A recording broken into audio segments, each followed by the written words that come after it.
Shalom pemirsa, dimanapun Anda berada, adalah satu sukacita tentunya kita dapat kembali bertemu untuk mempelajari kebenaran firman Tuhan melalui buku pelajaran sekolah sahabat kita, di mana sepanjang satu kuartal ini kita terus membahas mengenai peranan jemaat di dalam masyarakat.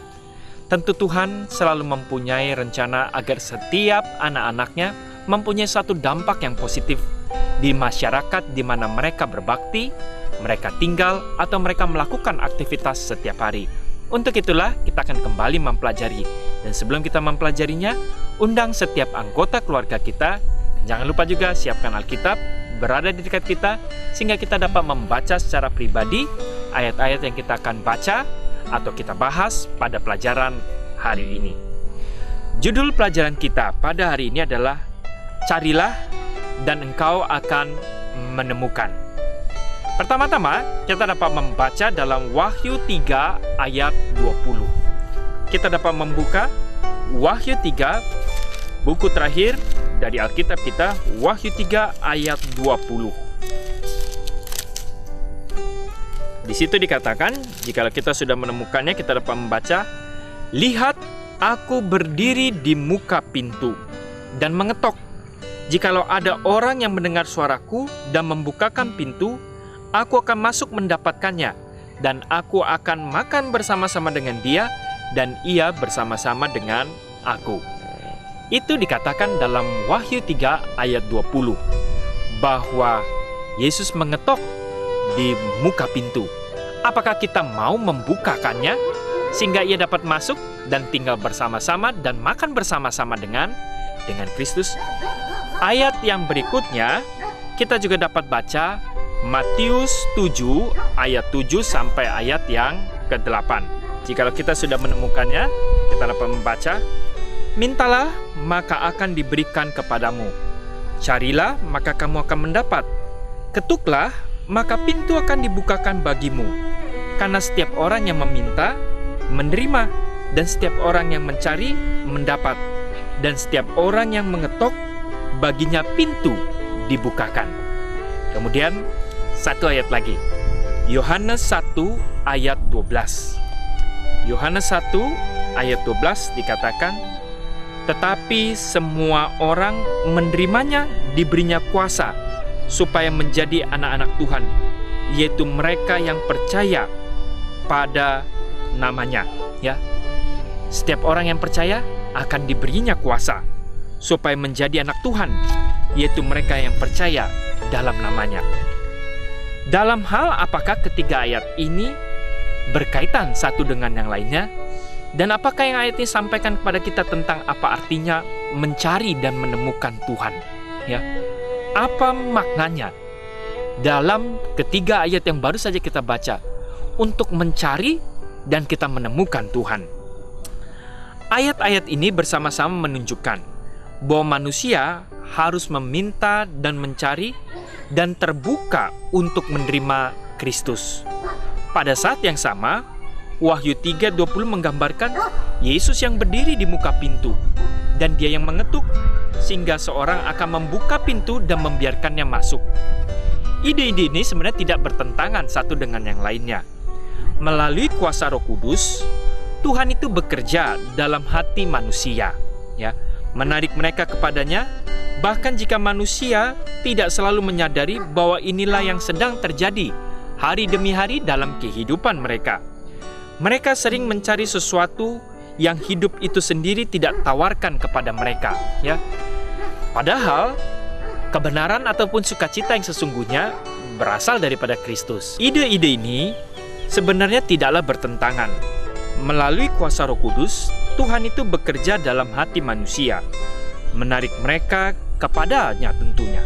Bahkan jika manusia tidak selalu menyadari bahwa inilah yang sebenarnya terjadi hari demi hari. Mereka sering mencari sesuatu yang hidup itu sendiri tidak tawarkan kepada mereka, ya. Yang Tuhan tidak anjurkan mereka cari. Walaupun itu merupakan satu hal yang bukan kebutuhan mereka, tapi mereka cari dalam kehidupan ini untuk memuaskan mereka. Tetapi sebenarnya sukacita yang sesungguhnya yang Yesus tawarkan, mereka tidak mau cari itu. Mereka sering mencari sesuatu yang hidup ini tidak tawarkan. Adalah suatu kesempatan sebenarnya berada di sana dan untuk mengarahkan mereka ke arah yang benar dan menolong mereka lebih memahami apa sebenarnya yang seharusnya mereka cari untuk memperoleh sukacita yang sesungguhnya. Ini sebenarnya adalah peran kita untuk berada bersama-sama dengan mereka, untuk mengarahkan. Tentu Tuhan yang bekerja untuk menggerakkan hati, tapi kita dapat digunakan oleh Tuhan untuk mengarahkan mereka agar memperoleh sukacita yang sesungguhnya atau mencari apa yang seharusnya mereka cari di dalam kehidupan ini. Tetapi pertama-tama tentunya, apakah kita juga merasakan sukacita ketika kita menemukan Kristus atau menggali? Permasalahannya adalah kalau umat-umat Kristen juga mereka tidak menggali setiap hari dan memperoleh sukacita, bagaimana mereka bisa mengarahkan orang lain untuk memperoleh sukacita yang sesungguhnya tersebut? Oleh sebab itu tentunya kita harus terlebih dahulu mencari Kristus hari demi hari bersama dengan keluarga kita, sehingga kita mendapatkan sukacita itu dan kita dapat membagikan kabar bahagia itu untuk mengarahkan orang lain memperoleh sukacita apa yang kita rasakan. Fakta adalah bahwa melalui kita, Yesus bisa mengetuk pintu kehidupan manusia dan masyarakat di mana kita tinggal. Dan siapa yang mau membuka pintu dan menerimanya akan menerima berkat yang datang bersama-sama yang Yesus mau bagikan. Itulah sebenarnya Wahyu 3:20 dan Yohanes 1:12 jikalau digabungkan. Bahkan dia mengundang para pengikutnya untuk meminta, mencari, mengetuk pintunya, dan menerima pemberian yang terbaik, yaitu adalah kabar sukacita akan kehadiran Kristus dalam kehidupan kita. Itu adalah pemberian yang terbaik agar Yesus berkarya dalam kehidupan kita sehingga kita mengenal Tuhan yang kita sembah. Itu adalah pemberian yang terbaik melalui Roh Kudus yang berkarya dalam kehidupan kita dan keluarga kita. Ketika Roh Kudus memberi kesan bahwa kita seorang yang siap untuk membuka pintu bagi Kristus, tanyakan, maukah Anda berdoa dengan saya untuk menerima Yesus Kristus dan menjadi anggota dalam keluarganya? Jadi kita harus menuntun dia untuk mengambil suatu keputusan tentunya, agar dia mau membuka pintu hatinya.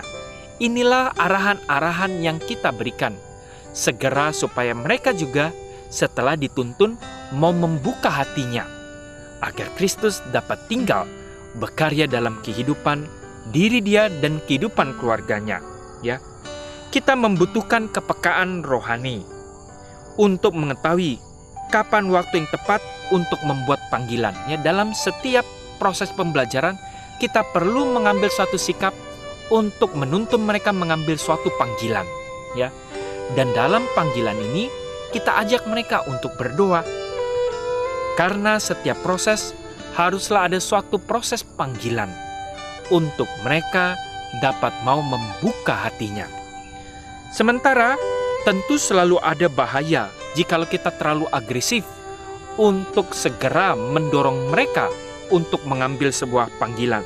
Tetapi ada suatu hal yang lebih buruk lagi, yaitu kalau kita tidak menuntun mereka untuk mengambil sebuah sikap mengambil panggilan. Ya, tentu suatu hal yang buruk jikalau kita terlalu agresif untuk menuntun mereka. Tapi ada suatu hal yang lebih buruk lagi jikalau kita bersahabat tanpa menuntun mereka untuk mengambil suatu sikap mengambil sebuah panggilan. Kadang orang-orang membutuhkan kepastian. Ya, banyak orang di sekitar kita yang membutuhkan kepastian, dan tentu kita membutuhkan dorongan kasih agar mereka dapat membuat suatu keputusan bagi Tuhan. Siapa yang tahu seseorang mungkin tertatih-tatih di tepi antara dua pilihan tersebut, yaitu adalah hidup kekal dalam Kristus ataupun kekalahan kekal, sehingga mereka tidak menerima Kristus dalam kehidupannya.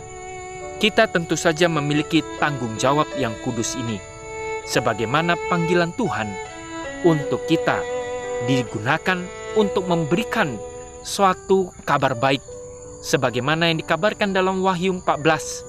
Sebagaimana malaikat terang itu menyerukan seruan nyaring, Tuhan juga dapat menggunakan kita untuk memberikan seruan nyaring. Kita perlu tentunya bersahabat, tapi minta hikmat pada Tuhan untuk kita menuntun agar kita mendorong mereka dengan kasih Kristus, agar mengambil suatu keputusan bahwa mereka juga mau menerima Kristus sebagai juru selamatnya.